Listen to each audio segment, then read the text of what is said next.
Alright, let's dive into something that's been quietly revolutionizing the Premier League: set pieces. I know, it's not the flashiest topic, but hear me out. Personally, I think this is where the real game within the game is happening, and it's something a lot of fans and even FPL managers overlook.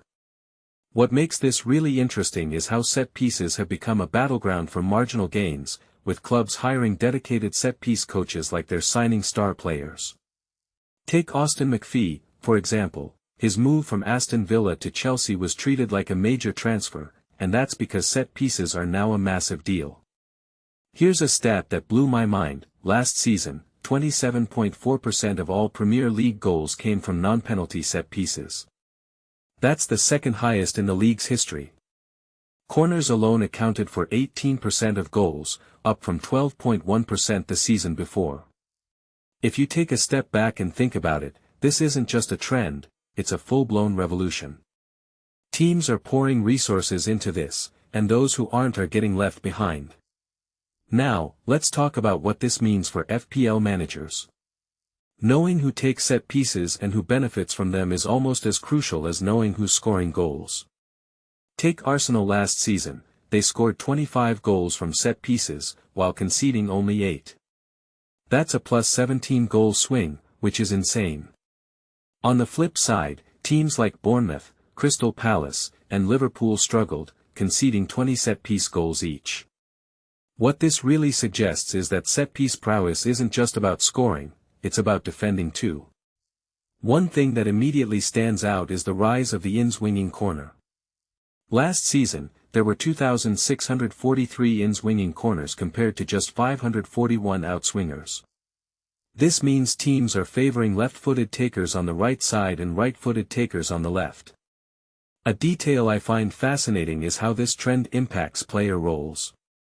For instance, Bruno Fernandes, who's a right-footer, took most of his corners from the left side, while Kiernan Dewsbury-Hall, a left-footer, took all his corners from the right for Everton.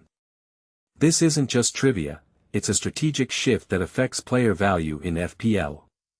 Speaking of Bruno Fernandes, he's a perfect example of how set pieces can elevate a player's FPL status. Last season, he equaled Steven Gerrard's record for most assists from set pieces in a single season, with 11. 7 of those came from first-time crosses on corners or indirect free kicks. But here's where it gets tricky: with in-swinging corners being the norm, players like Fernandes might see their roles evolve. For instance, United's corner taker from the right could shift to someone like Brian Mbeumo or Luke Shaw, both left-footed options. This raises a deeper question: how much of a player's value is tied to their set-piece role, and how stable is that role? Let's take Dominic Szoboszlai at Liverpool. Last season, he took corners from both sides, sharing duties with Cody Gakpo and Mohamed Salah. But with Salah gone and Gakpo potentially leaving, Szoboszlai's corner volume could increase. Or could it? Liverpool's new set-piece coach, Andoni Iraola, prefers in-swinging corners, which could shake things up. From my perspective, this uncertainty makes Szoboszlai a risky but potentially high-reward pick in FPL.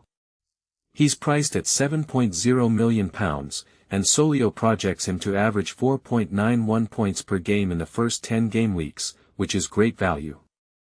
But if Liverpool's set-piece strategy changes, his output could too. Another player to watch is Declan Rice at Arsenal.